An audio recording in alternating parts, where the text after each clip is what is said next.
Kecuali kalau kita memang melambat-lambatkan itu, makanya ketika sujud terakhir itu kita tidak boleh lama-lama. Masa iya sujud terakhir lamanya melebihi dari tahiyat akhir, itu batal. Ketika sujud terakhir, memang betul sujud terakhir itu sunnah kita membaca doa, dan doa itu mustajab kalau kita baca di sujud terakhir itu. Sudah berkali-kali saya mencoba seperti itu, Allah langsung kabulkan itu. Mau ketemu dengan pejabat, sholat dulu minta supaya ditemukan, ketemu. Tapi ya jangan sampai melewati satu rukun. Kalau kita melewati satu rukun itu batal sholat kita. Melewati satu rukun. Imam sudah assalamualaikum warahmatullahi wabarakatuh, assalamualaikum warahmatullahi wabarakatuh, baru at-tahiyyat. Berarti kelamaan itu. Itu kelamaan.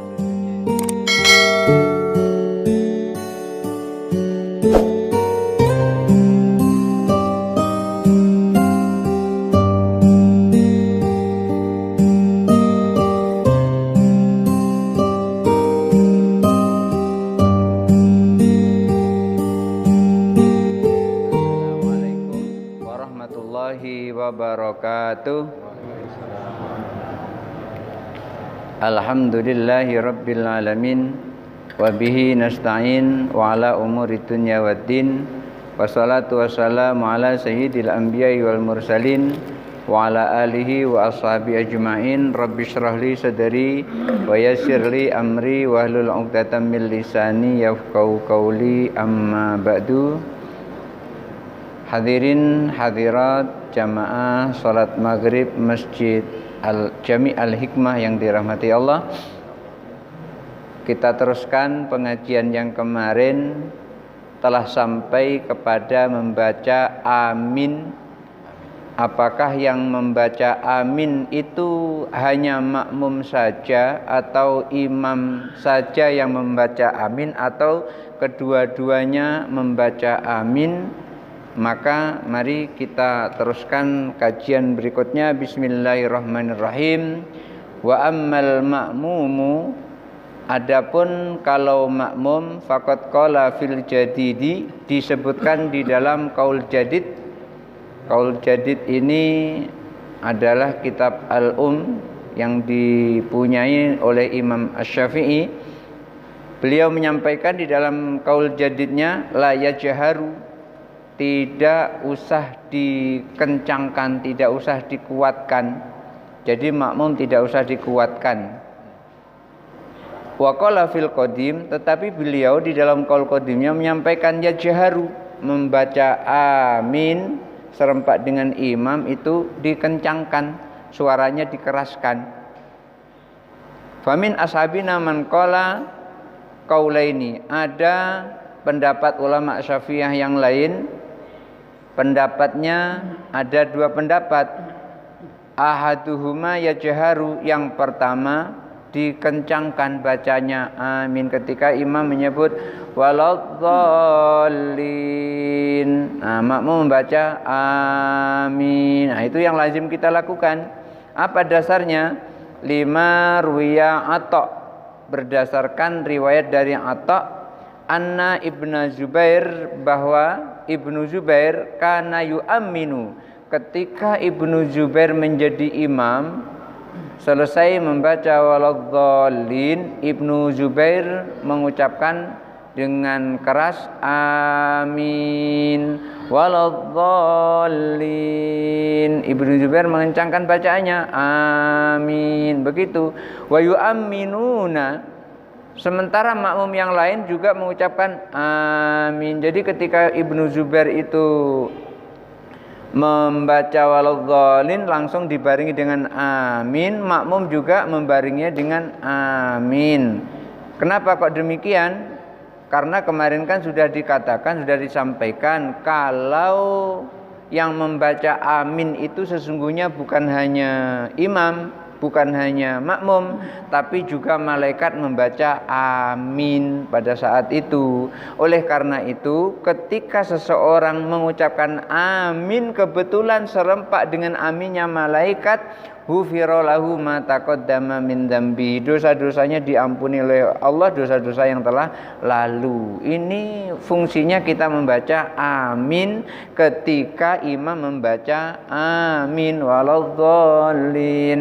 Amin. Cuman kadang-kadang ada yang malas membaca amin dengan keras. Kadang-kadang imamnya saja dibiarkan amin gitu, dia cuma dengar saja. Lalu gimana sholatnya? Tetap sah, tapi nggak dapat tadi ketika serempak dengan malaikat ghufira lahu ma taqaddama min dzambi. Tidak ketemu itu, tidak dapat itu.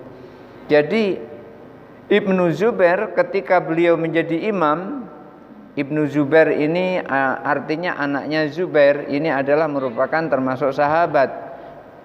Seperti Ibnu Umar itu juga termasuk sahabat. Kenapa kok Ibnu Umar dia sahabat? Karena Ibnu Umar bertemu dengan Rasulullah SAW. Sama dengan Ibnu Zubair, ini juga bertemu dengan Rasulullah SAW. Ketika Ibnu Zubair ini menjadi imam, beliau menyampaikan waladhdallin, kemudian disambung dengan amin. Makmum semuanya juga mengucapkan amin wara'ahu di belakang imam. Hatta anna lil masjidi lalujatan, sehingga karena ramenya makmum mengucapkan waladhdallin bareng-bareng mengucapkan amin, itu sampai di masjid itu suaranya terdengar gemuruh karena rame. Seperti kalau di Masjidil Haram, kalau imam mengucapkan waladhdallin itu rame, itu gemuruh. Satu masjid itu gemuruh suaranya amin. Wasani, kemudian yang kedua layat jaru. Ada pendapat yang kedua, tidak usah dikencangkan, cukup dalam kita sendiri yang dengar aminnya itu. Li'annahu dzikrun masnunun, karena amin itu adalah zikir sunnah. Artinya ketika zikir sunnah fi sholati, di dalam sholat, falam yajar bihil makmumu, makmum tidak usah mengencangkan bacaannya, tidak usah mengeraskan bacaannya. Kat takbirati, seperti takbir intikal. Takbir intikal itu kan ketika ruku Allahu Akbar, imam membaca Allahu Akbar, makmum Allahu Akbar juga tapi pelan. Sami Allahu liman hamidah. Imam mengucapkan seperti itu, makmum juga Sami Allahu liman hamidah tapi pelan. Allahu Akbar sujud, makmum kencang, imam kencang, makmum pelan. Begitu seterusnya. Jadi diumpamakan seperti itu, dikiaskan seperti itu. Karena mengucapkan amin itu adalah zikrun masnunun, zikir yang disunnahkan. Karenanya membacanya cukup dirinya sendiri yang dengar. Wa minhum man qala, dan di antara ulama Syafi'iyah yang lain ada yang berpendapat in kanal masjidu shaghiran, kalau masjidnya itu kecil. Kalau masjidnya kecil berarti tidak besar. Yuballighuhum ta'minul imami, di mana aminnya imam bisa terdengar kepada para makmum semuanya. Lam yajhar bihi, tidak usah mengucapkan amin. Ketika tidak usah mengeraskan amin, maksudnya tidak usah mengeraskan amin, cukup dirinya sendiri yang dengar. Kalau masjidnya kecil, imamnya sudah terdengar waladhdallin amin. Lalu sekarang ini masjid besar dengan masjid kecil apa bedanya? Sama, semua pakai speaker. Jadi nggak ada istilah masjid besar, masjid kecil kalau sekarang. Kalau dulu ya nggak ada speaker. Jadi kalau udah jarak kira-kira 100 meter itu bisa jadi nggak kedengaran. Apalagi jarak 200 meter nggak kedengaran. Seperti kalau di Masjid Agung di depan, terus makmumnya itu ada di belakang, paling belakang, itu bisa nggak kedengaran. Dulu, kalau sekarang dimanapun bisa kedengaran. Orang sholatnya di mana, di Jakarta aja di sini kedengaran. Nah, ini zamannya sekarang yang canggih seperti itu. Beliau menyampaikan kalau masjidnya itu kecil, imam mengucapkan amin itu sampai ke telinga setiap makmum, maka makmum tidak usah mengencangkan bacaannya. Li'annahu la yahtaju ilal jahri bihi, karena kalau sudah dengar seperti itu, makmum tidak perlu mengencangkan bacaannya, tidak perlu mengeraskan bacaannya. Wa in kana kabiran, kalau masjidnya besar, jaharo dikencangkan bacaannya, waladhdallin amin dikuatkan bacaannya, li'annahu yahtaju ilal jahri, karena kalau masjidnya lapang, masjidnya besar, itu perlu kencang bacaan waladhdallinnya. Kalau enggak nanti imamnya enggak kedengaran nanti. Ini waktu imam waladhdallin amin, imam membaca amin, tapi belakang kok enggak ada kedengaran baca amin. Imamnya jadi ragu nanti, ada enggak orang di belakang tadi atau sudah balik semua. Makanya di situ yang dekat dengan imam harus membaca amin dengan dijaharkan, lil iblagi, agar sampai imamnya bisa dengar. Wa hamalal qaulaini, ada yang menggunakan dua pendapat itu sekaligus, ala hadainil halaini, pada dua kondisi ini, baik besar maupun kecil, yaitu suaranya dikencangkan. Masjid besar suaranya dikeraskan, masjid kecil suaranya dikeraskan. Itu yang lebih bagus itu. Karena apa? Karena takminnya makmum ketika serempaan dengan takminnya malaikat, maka ghufira lahu ma taqaddama min dzambihi fa inna syal imamu ta'mina. Tapi bisa jadi kadang-kadang ada imam itu lupa membaca amin, cuman waladhdallin, aminnya numpang makmum.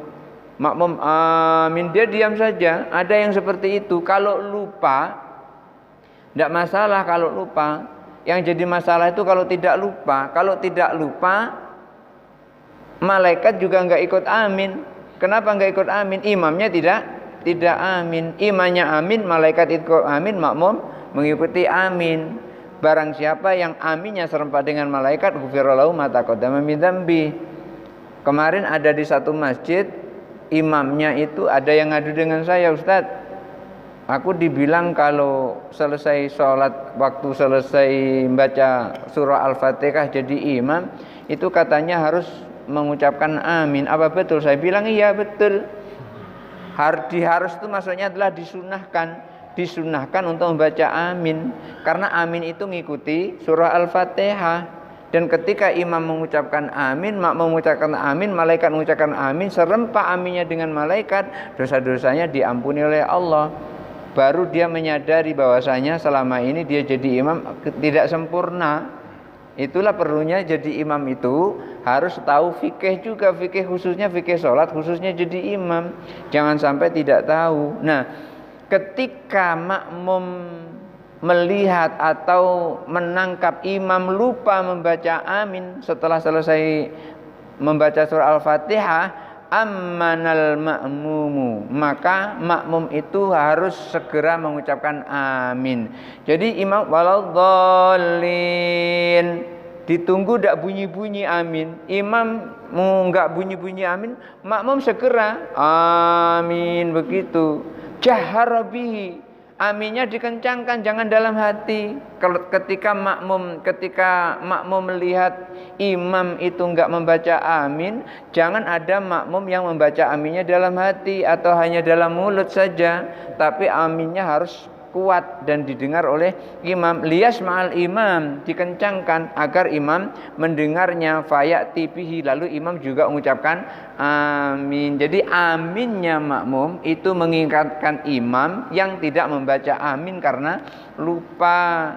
Jadi walaupun seandainya makmum semuanya membaca amin, imam tetap baca amin sama. Karena siapapun baik imam maupun makmum ketika mengucapkan amin, malaikat serempaan baca amin, ghufira lahu ma taqaddama min dzambihi. Tentang amin sudah selesai. Kita melanjutkan kepada membaca surah Al-Fatihah bagi orang yang tidak bisa membaca. Ketika orang tidak bisa membaca, mungkin tidak kira-kira orang tidak tahu surah Fatihah? Bisa mungkin. Dia sebelumnya agamanya Kristen atau Buddha atau Konghucu, kemudian termasuk Islam mendadak karena mau nikahnya mendadak. Nah, masuk Islam mendadak. Ada yang seperti itu. Di mana daerah Pakuan Baru itu, di sana ada Pak Zarkasi Sam. Pak kenal? Nah, Pak Zarkasi Sam Jadi ketika ada orang Cina yang mau masuk Islam, nemui Pak Jar Kasisam, kemudian oleh Pak Jar Kasisam diarahkan ke saya.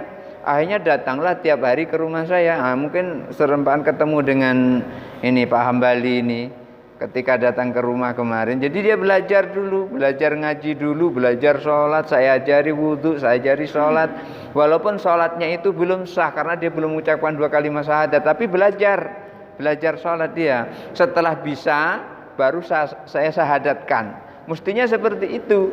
Tapi kalau seandainya kepepet, mau nikahnya itu kepepet, otomatis dia belum sempat belajar surah Al-Fatihah dan dia tidak bisa. Lalu bagaimana ketika seorang yang mau sholat tapi nggak bisa baca surah Al-Fatihah? Padahal la sholata liman lam yaqra bi umil kitab. Tidak sah sholat orang kalau tidak membaca surah Al-Fatihah. Faslun fasal, fa in lam yuhsin al-Fatihata. Kalau orang tidak bagus membaca Fatihah, maksudnya di sini adalah kalau orang itu tidak bisa membaca surah Fatihah sama sekali. Wa ahsana ghairaha, tetapi dia bisa membaca yang lainnya. Misalnya surah Fatihah dia tidak hafal, tapi dia surah misalnya Al-Kafirun dia hafal, atau surah surah Al-Ikhlas dia hafal, tapi Fatihah enggak hafal. Ketika ada orang seperti itu, qara'a sab'a ayatin, membaca saja 7 ayat. Kalau surah Fatihah tidak hafal, diganti dengan surah yang lain, jumlahnya 7 ayat. Seumpamanya surah Al-Kafirun. Surah Al-Kafirun itu kan ada 7 ayat. Qul ya ayyuhal kafirun la a'budu ma ta'budun wala antum abiduna ma a'bud wala ana abidu ma abattum wala antum abiduna ma a'bud lakum. Kurang ya? 6 baru. Ini baru 6 ini, berarti kurang, tambah 1 lagi berarti ini. Kurang ini. Cuman 6 ayat ini kalau surah Al-Kafirun. Yang jelas harus 7 ayat sama dengan ayat yang ada di dalam. Berarti kalau hafalnya misalnya inna ataina kal kausar, berarti 2 kali membaca ditambah 1 ayat lagi inna ataina kal kausar, baru 7 ayat itu. Kalau hafalnya cuman itu. Artinya ketika seseorang tidak bisa membaca surah Al-Fatihah tetapi bisa membaca ayat yang lain, boleh diganti dengan ayat lain tapi jumlahnya 7 ayat. Lalu Imam Syirazi itu membuat pertanyaan sendiri, wahal ya'tabiru ayyakuna fiha biqadri hurufil Fatihati, apakah memperhitungkan ayat-ayat yang menggantikan surah Al-Fatihah tadi itu seukuran dengan huruf-huruf surah Al-Fatihah? Nah ini pula nih. Kalau ayatnya sudah dijelaskan 7 ayat sama, tapi apakah 7 ayat ini jumlahnya itu seukuran dengan surah Al-Fatihah? Karena bisa jadi 7 ayat itu lebih banyak dari surah Al-Fatihah. Orang 1 ayat aja ada yang lebih banyak dari surah Al-Fatihah. Contohnya surah Al-Baqarah ayat 282. Surah Al-Baqarah ayat 282. Ya ayyuhalladzina amanu idza tadayantum bidainin faktubuh, itu 1 halaman itu. 1 ayat tapi lebih itu. Di sini Imam Syirazi menyebutkan apakah sama jumlah hurufnya. Fihi kaulani, dalam hal ini ada 2 pendapat. Ahaduhuma la ya'tabiru, tidak usah memperhitungkan jumlah hurufnya. Kama idza fatahu saumu, ketika seseorang itu terlewat atau tidak bisa berpuasa yaumun tawilun, di hari yang panjang. Misalnya waktu itu dia berpuasa tapi nggak bisa puasa, sementara waktu puasanya umpamanya mulai masuk subuhnya jam 4:30, kemudian maghribnya itu jam 6:30 umpamanya, berarti berapa jam itu? 14 jam kurang lebih. Iya, 14 jam. Sementara pas dia bayar itu cepat dia bukanya jam 5:30 atau jam 6 dia berbuka. Apakah seperti itu? cara menghitung waktunya, apakah perlu dihitung? Maka yang pertama layak tabiru, tidak usah dihitung. Kenapa kok tidak usah dihitung? Karena seperti ketika seseorang ketinggalan puasa, puasanya pada saat itu puasa yang panjang waktunya, lam ya'tabir ayyakunal qadha'a fi yaumin biqadri sa'atil ada. Sementara waktu dia membayar itu waktunya pendek, kan nggak mungkin sudah azan dah buka-buka, kan nggak mungkin. Karena ukuran orang puasa itu adalah kalau azan maghrib terus buka, tidak usah nunggu lama-lama. Karena menghitung jamnya tadi, oh ini 14 jam, ini baru 13 jam, ini berarti 1 jam lagi. Maka yang pertama tidak usah dihitung jumlah hurufnya. Huruf yang 7 ayat tadi jumlahnya tidak usah dihitung, yang penting 7 ayat. Ini perumpamanya adalah ketika seorang punya hutang puasa, tidak usah waktunya puasa dari subuh sampai maghrib itu dihitung jumlah waktunya, tidak usah. Yang penting subuh kemudian maghrib berbuka. Wasani, pendapat yang kedua, ya tabiru, perlu dihitung hurufnya. Ini yang pendapat kedua, perlu dihitung. Wawal asal, dan ini yang tepat. Jadi kalau dihitung hurufnya kan tidak terlalu panjang-panjang. Berarti kurang lebih panjangnya dengan surah Al-Fatihah. Li'annahu lamma i'tabara adada ayyil fatihati. Karena ketika memperhitungkan jumlah ayat di dalam surah Al-Fatihah itu, jumlah ayatnya diperhitungkan, i'tabara qadra hurufiha. Dihitung jugalah ukuran huruf-hurufnya, kurang lebih itu harus diukur juga. Wa yukhalifu shaum, pendapat yang kedua ini katakan berbeda dengan puasa. Fa innahu la yumkinu itibaral miqdar fis saati. Kalau puasa tidak mungkin menghitung waktunya, menghitung jumlah menitnya tidak mungkin di situ. Illa bimasyaqqatin, kecuali kalau menghitungnya itu memang sulit sekali. Karena apa? Sulit sekali menghitung itu. Menghitung berapa jam, berapa menit, berapa detik. Kalau puasa itu kan susah, mau ngitung yang sama dengan yang ditinggal susah. Oleh karena itu tidak usah dihitung. Kalau puasa berbeda dengan surah Al-Fatihah. Tapi kalau surah Al-Fatihah bisa dihitung ayatnya, bisa dihitung jumlah hurufnya. Oleh karena itu harus fa'in lam yuhsin say'an. Nah sekarang ini kalau seandainya dia nggak bisa sama sekali, fa'in lam yuhsin say'an minal Qur'ani, 1 ayat pun dia tidak hafal dari Al-Quran itu. Mau bismillah tidak apa, nun kan 1 ayat itu. Enggak hafal juga, mau nun juga enggak hafal, yasin enggak hafal, 1 ayat pun enggak hafal. Kalau ada orang 1 ayat pun tidak hafal, lazimahu ayat tiya bidzikrin, wajib menggantinya dengan zikir. Yang dia bisa, zikir apa saja yang dia bisa, menyebut asma Allah. 5 ruya Abdullah bin Abi Aufa, berdasarkan riwayat dari Abdullah bin Abi Aufa radhiyallahu anhu, anna rajulan ata Nabi sallallahu alaihi wasallam, bahwa ada orang mendatangi Nabi sallallahu alaihi wasallam, qala, lalu bertanya kepada Nabi sallallahu alaihi wasallam, mengadukan dirinya kepada Nabi, inni la astati'u an ahfadha syai'an minal Qur'an. Ya Rasulullah, aku enggak tahu sedikit pun hafal dari surah Al-Qur'an itu, saya enggak bisa. 1 ayat Al-Qur'an pun saya enggak hafal. Fa'allimni, maka ya Rasul ajari aku, ma yajzini fis sholati, sehingga sholatku ini bisa sah. Enggak 1 pun hafal dari ayat Al-Qur'an. Ajari aku ya Rasul sehingga sholatku ini bisa sah. Faqala, lalu Rasul mengajari, kul subhanallah walhamdulillah wala ilaha illallah wallahu akbar la haula wala quwata illa billah. Itu yang diajarkan Rasulullah kalau tidak hafal surah Al-Fatihah, diganti dengan zikir subhanallah walhamdulillah wala ilaha illallah wallahu akbar. Tapi yang sudah bisa ya jangan diganti itu.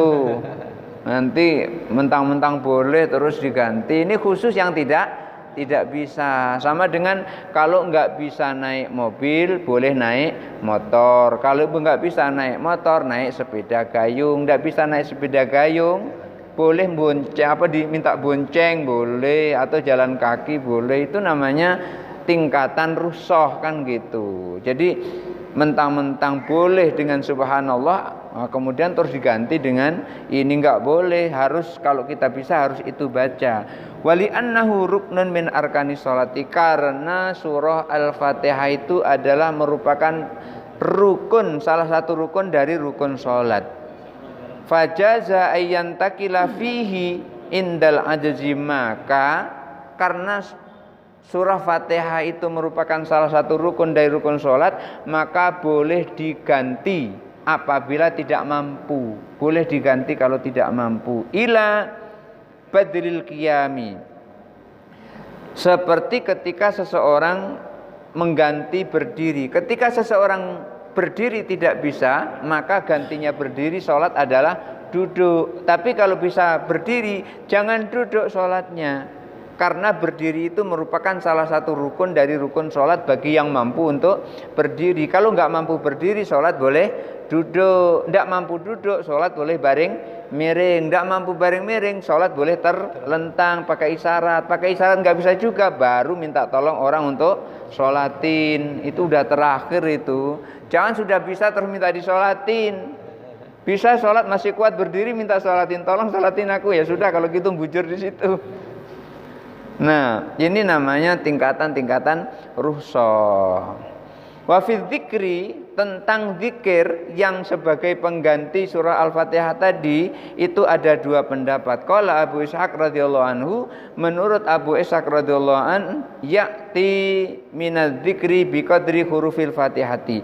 Zikirnya itu sesuai dengan jumlah huruf surah Al-Fatihah. Kalau hafalnya cuman subhanallah walhamdulillah wala ilaha illallah wallahu akbar, berarti diulang-ulang sampai kurang lebih sejumlah dengan huruf surah Al-Fatihah. Li'annahu uqima maqamaha, karena zikirnya itu menggantikan surah Al-Fatihah, maka harus sesuai dengan jumlahnya surah Al-Fatihah, huruf-hurufnya itu tadi.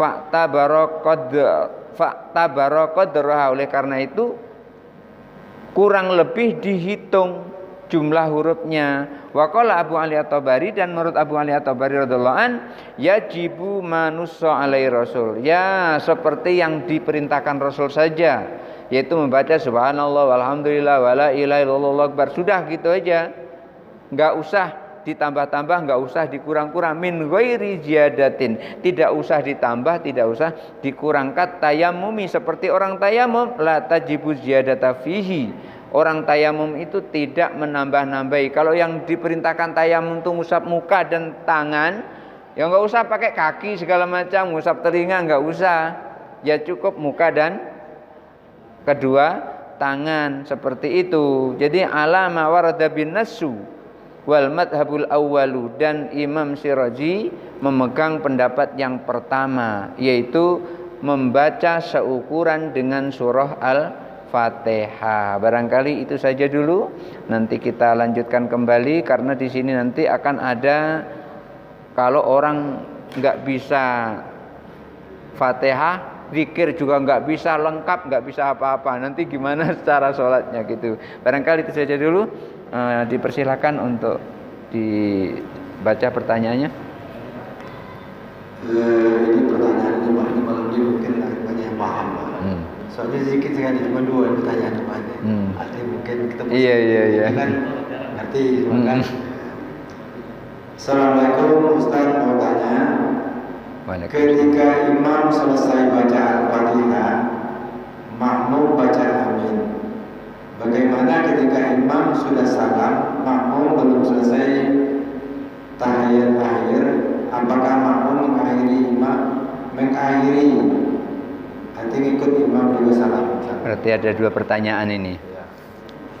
Ada dua pertanyaan ya. Ketika imam selesai baca Al-Fatihah, makmum baca amin. Nah, ini contohnya.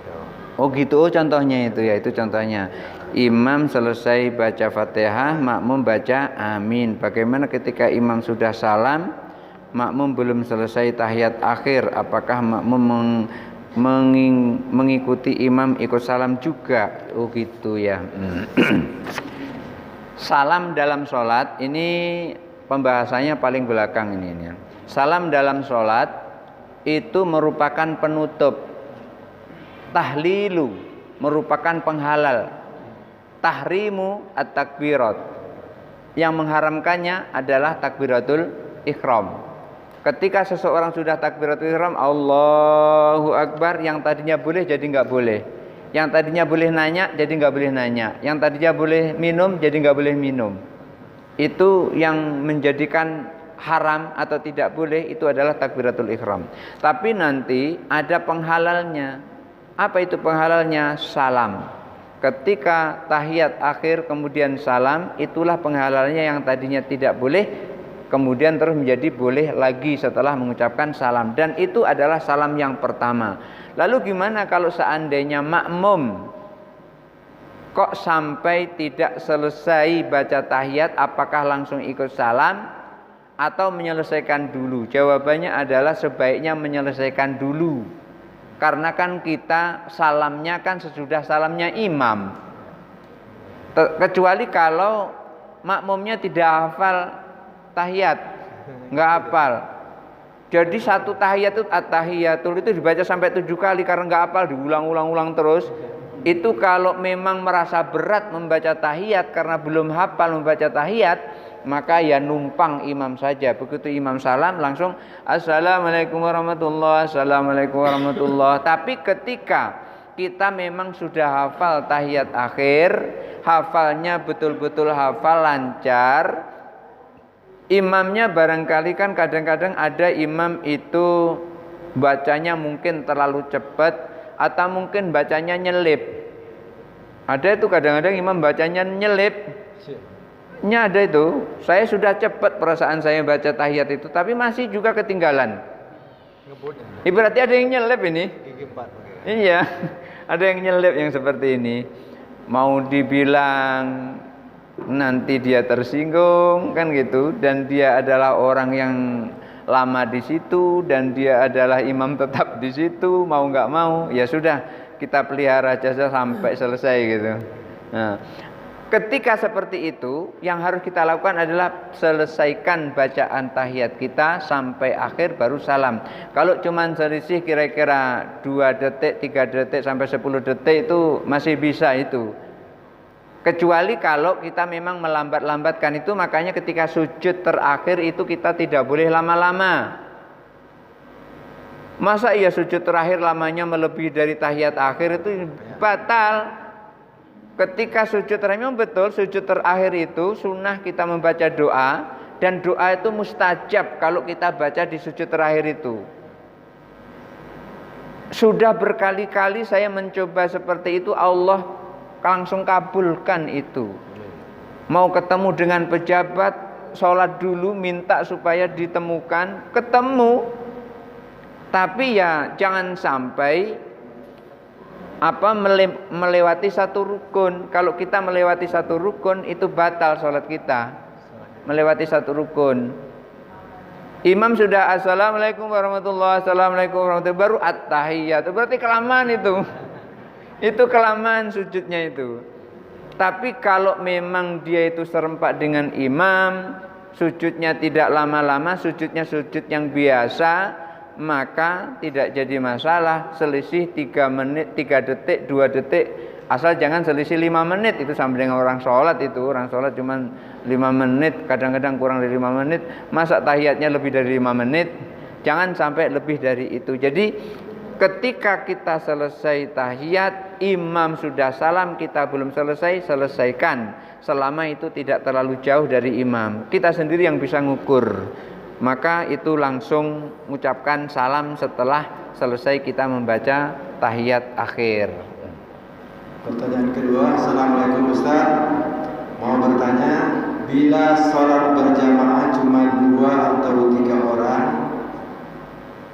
bukan di masjid, yang dilakukan bukan di masjid, apakah makmum baca aminnya dijaharkan juga?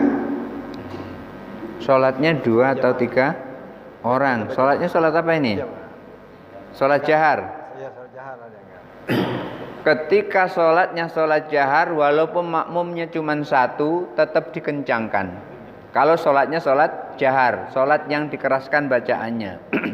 Apalagi makmumnya 2. Kalau makmumnya satu, makmumnya berada di sebelah kanan imam.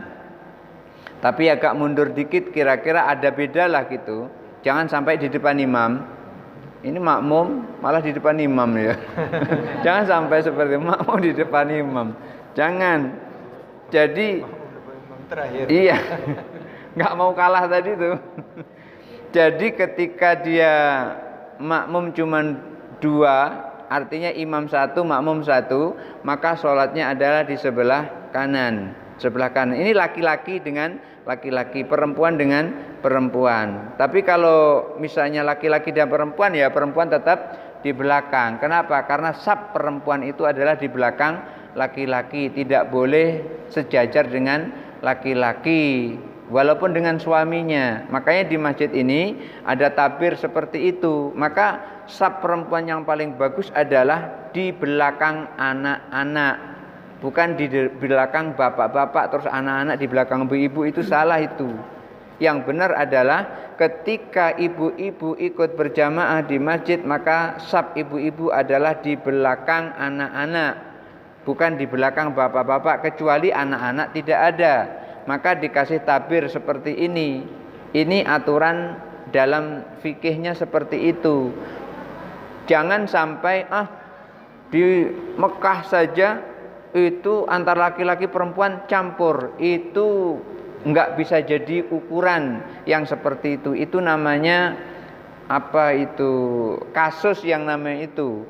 Yang jadi patokan itu bukan Makkah, bukan Masjidil Haram, tapi yang jadi patokan adalah sabda Nabi yang telah diuraikan oleh para ulama, yang telah dijadikan sebuah ilmu namanya ilmu fikih. Itu yang jadi patokan. Bukan di Mekah saja campur. Ya memang di Mekah campur, beda dengan Madinah. Karena di Mekah itu kan safnya tidak lurus di Mekah. Coba kalau berlaku sufufakun lurus gitu, kalau di Mekah kayak mana? Kacau kalau di Mekah itu lurus itu. Di Mekah, bahkan kalau di Mekah itu, di Masjidil Haram itu, di Masjidil Haram sholat bisa berhadapan-hadapan. Sah salat berhadapan-hadapan. Kenapa? Karena Ka'bahnya ada di situ. Karena Ka'bah itu sebagai arah kiblat kita. Orang yang ada di Masjidil Haram, kiblatnya adalah Ka'bah persis di situ. Tidak boleh meleset, tidak boleh melenceng. Karena apa? Ka'bahnya nampak. Tapi kalau orang yang di luar Masjidil Haram, orang-orang Mekah, itu ngarahnya adalah bukan kepada Ka'bah, karena Ka'bahnya nggak kelihatan. Ngarahnya adalah ke Masjidil Haram. Tetapi ketika orang-orang itu jauh dari Masjidil Haram, jauh, umpamanya kita kayak di Indonesia ini, kan nggak mungkin kita bisa melihat Masjidil Haram, nggak mungkin kita bisa melihat Ka'bah, nggak mungkin. Maka arah-arahnya adalah ke arah Makkah kita. Syukur-syukur bisa tepat ke arah Masjidil Haram, syukur-syukur bisa ke arah Ka'bah, syukur-syukur. Tapi kan itu dzanni, nggak bisa. Sehingga saya pernah membaca sebuah riwayat, ada seorang menantu Syekhuna Khalil Bangkalan. Menantu Syekhuna Khalil Bangkalan itu ahli falak. Ketika dia ahli falak, dia menentukan arah masjid, arah kiblat masjid. Tetapi menurut Syekhuna Khalil, masjidnya itu tidak tepat ke arah Ka'bah, tidak tepat. Kemudian dikasih tahu, "Nak, masjid yang kamu arahkan itu enggak tepat." Kemudian dijawab, "Tepat." Ya, kira-kira begitu, tepat ini. Karena arahnya seperti ini, sudah sekian derajat, seperti ini kan ada ilmu falak kan seperti itu. Karena Syekhuna Khalil itu punya karomah, langsunglah ditembus dinding pengimaman itu. Itu langsung kelihatan nggak tepat dengan Ka'bah. Suruh nengok, nampak Ka'bahnya di situ. Karena dia punya karomah dia. Syekhuna Khalil itu gurunya pendiri NU, Mbah Kiai Hasyim Asy'ari, itu muridnya itu punya karomah, banyak sekali karomahnya. Sehingga karomahnya itu dan bahkan apa yang ditulis itu bisa menjadi kenyataan pada saat itu. Ketika ada orang menunaikan tahlilan, ngirim tahlil kepada mayat. Biasanya kalau nyembelih sapi itu berbeda lama tahlilnya dengan menyembelih kambing. Lama tahlilnya dengan menyembelih ayam, lama itu. Ini yang disembelih sapi. Begitu lama ditunggu Mbah Kiai Khalil, datang langsung afdhalu dzikri falam annahu la ilaha illallah. Rame ngikuti itu, langsung Al-Fatihah, langsung gitu. Cuma sekali itu, langsung itu. Protes yang punya rumah. Mbah Yai, aku nyembelih sapi, masa tahlilnya cuma sekali gitu. Lalu ditanya, kamu masih punya sapi lagi enggak? Masih ada satu. Sekarang ayo ditimbang. 1 kali la ilaha illallah dengan sapimu mana berat? Akhirnya ditulislah di kertas itu la ilaha illallah, sapi diikat di batang kayu yang besar, ditaruh di sini, yang sebelahnya, yang tengah-tengahnya ada ganjel. Kalimah la ilaha illallah ditaruh ujungnya, sapinya naik ke atas. Ini adalah karamah yang dimiliki oleh Mbah Kiai Khalil Bangkalan. Dan bahkan pada suatu ketika Mbah Kiai Khalil itu didatangi oleh penduduk kampung itu, karena penduduk kampung di Madura pada saat itu suka menanam timun. Biasanya kalau timun itu pun yang mencuri kancil, tak? Biasanya kancil mencuri timun. Tapi kalau kancil mencuri timun nggak banyak yang dicuri, paling sekedar makan, kenyang dia pergi. Ini habis satu sawah, akhirnya bingung dia. Begitu timunnya itu sudah mau tua, waktunya mau masak, orang-orang itu pada datang kepada Mbah Kiai Khalil. Mbah Kiai minta tolong doanya supaya tanaman kami itu selamat dari pencuri. Pas orang itu datang, Mbah Kiai Khalil itu sedang mengajar kitab Jurumiyah. Kitab Jurumiyah itu kitab nahwu, tata bahasa. Pas mengajar di situ tentang fi'il dan fa'il. Tentang fi'il dan fa'il. Apa fi'ilnya? Qoma. Apa fa'ilnya? Zaidun. Jadi qoma Zaidun. Qoma fi'il madhi mabniun alal fathi li'annahu lam yattasil bi syai'un. Fi'il madhi yang tidak bersambung dengan apa-apa. Fi'il madhi mabni pada fathah karena tidak bersambung dengan apa-apa, dengan dhamir-dhamir tidak bersambung. Zaidun fa'ilun marfu'un wa alamatu raf'i dhammatun dhahiratun al-akhir. Ditulis qoma Zaidun. Nah, ini sudah taruh di sawah musananya.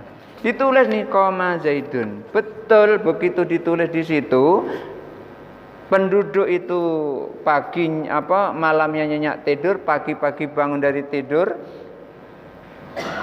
timunnya sudah habis. Tapi yang mencuri masih tegak di situ. Kan komarnya telah tegak. Koma Zaidun telah berdiri. Siapa yang telah berdiri? Zaid. Jadi pencurinya berdiri di situ, enggak bergerak kemana-mana. Enaknya dia ini enggak perlu metik, tinggal langsung bawa pulang. Tapi pencurinya masih di situ, enggak bisa pergi kemana-mana. Akhirnya orang kampung ini, petani-petani ini datang lagi kepada Mbah Kiai Khalil. Mbah Yai, pencurinya udah kedapatan, dia berdiri, tidak bisa bergerak kemana-mana, dia tegak di situ. Akhirnya dikasih doa lagi oleh Mbah Kiai. Ini tepukkan ke sana, ditepukkan itu, baru dia sadar dia sadar tidak kemana-mana dia. Akhirnya dia berhenti, dia mencuri itu, takut dia jadi patung di situ. Semenjak itulah pondok pesantren Mbah Kiai Khalil Bangkalan itu rame timun datang ke sana. Dikasih oleh orang kampung itu. Nah, inilah karomah yang dimiliki oleh Mbah Kiai Khalil Bangkalan. Jadi di sini ketika orang sholat berjamaah 2 atau 3 orang, khususnya itu umpamanya cuma 2 orang, ketika sholatnya jahar maka tetap membacanya jahar. Imam tetap membaca waladhdallin, langsung sambung amin. Makmum yang cuma 1 juga nyebut amin, begitu. Barangkali itu saja dulu yang bisa saya sampaikan. Apakah ini karena sudah dekat-dekat dengan Ramadan? Jadi pertanyaannya agak diimsak begitu. Bapak Ibu hadirin yang berbahagia, demikian tadi pembagian kita pada malam hari ini. Insya Allah akan kita lanjutkan lagi di bulan puasa subuh Ahad. Jadi setelah subuh Ahad kita lanjutkan kita. Bapak hadirin yang berbahagia, untuk berkaya akan mohon kepada masyarakat untuk bacakan. A'udzu billahi minasyaitonir rajim. Bismillahirrahmanirrahim. Allahumma shalli ala sayyidina Muhammad wa ala ali sayyidina Muhammad wa sallim wa radhiyallahu ta'ala an sadatina Rasulillahi ajma'in. Allahumma ighfir lana dhunubana wa liwalidayna warhamhuma kama rabbayana shighara. Allahumma ij'alna mahbubina fi qulubil mu'minina wal mu'minat wal muslimina wal muslimat wa basyirna wa ballighna wa bilghina ila mi'atin wa 'ishrina sanatan wallahu khairun hafidza wa huwa arhamur rahimin. Allahumma qarribna ila man qarraba ilaika wa ba'idna wa sallimna minadh zalimina wal ba'idina minka. Allahumma khtim lana bi khatimati sa'adah wa ij'al lana minal ladzina sabaqa lahumul husna wa ziyadah bi jahi sayyidina Muhammadin sallallahu alaihi wasallam hadis syafa'ah wa ala alihi wa ashabihi wa ziyadah wa sayyidina bil abbasil khadir wal yabni malkana dil istiqamah wa sayyidina wal adam sayyidi syamsul qadir jilani dil karamah. Rabbana atina fid dunya hasanah wa fil akhirati hasanah wa qina adzabannar.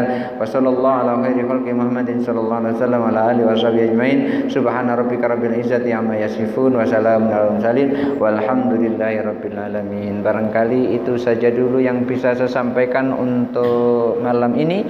Mudah-mudahan ada manfaatnya. Hadanallahu wa iyyakum ajmain. Wallahul muwaffiq ila aqwamit thariq. Wassalamualaikum warahmatullahi wabarakatuh. Waalaikumsalam warahmatullahi wabarakatuh.